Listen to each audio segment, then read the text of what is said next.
อ่าตอนนี้พ่อใหญ่วันก็มายืนอยู่ริมโขง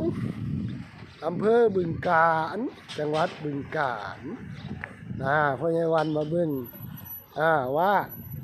ขณะนี้มาเบิ่งการก่อสร้างแลนด์มาร์คลานพญานาคของจังหวัดบึงกาฬเนี่ยตรงนี้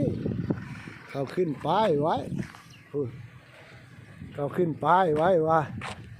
เขาเฮ็ดทศวรรษแลนด์มาร์ค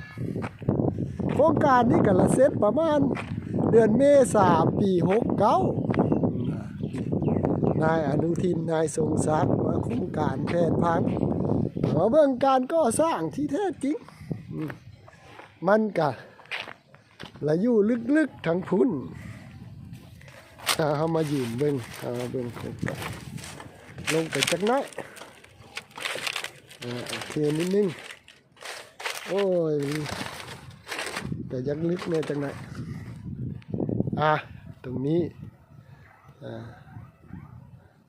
ตรงนี้เป็นภูมิทัศน์กำลังก่อสร้างกงามคิดว่าบรรยากาศงามพอสมควรมันเป็นหาดที่ลงไปในแม่น้ำโขงถ้าสร้างแล้วก็เป็นสถานที่ท่องเที่ยวของจังหวัดบึงกาฬได้เลยตั้งฝั่งตรงข้ามฝั่งพูนหลังคาสีแดงทั้งคุณก็เป็นฝั่งประเทศลาวพูนหลังคาสีแดงฝั่งประเทศลาวพูนอันนี้ก็แลนด์มาร์คของจังหวัดบึงกาฬที่เขาสร้างลานพญานาคราชซึ่งอันนี้ก็เมื่อเสร็จแล้วพ่อใหญ่วันก็อาจจะได้มีโอกาสมาชมอีกทีนึงตัวนี้ก็พาพี่พาน้องมาเบิ่ง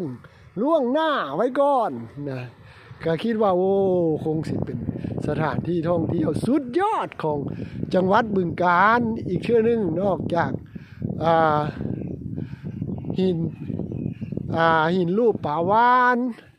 น้ำตกเจ็ดสีน้ำตกสาวน้อย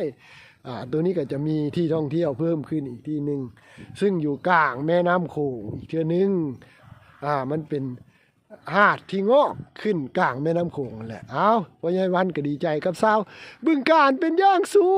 งอย่าลืมเด้อมาเที่ยวบึงกาฬเด้อหลายๆคนช่วยกัน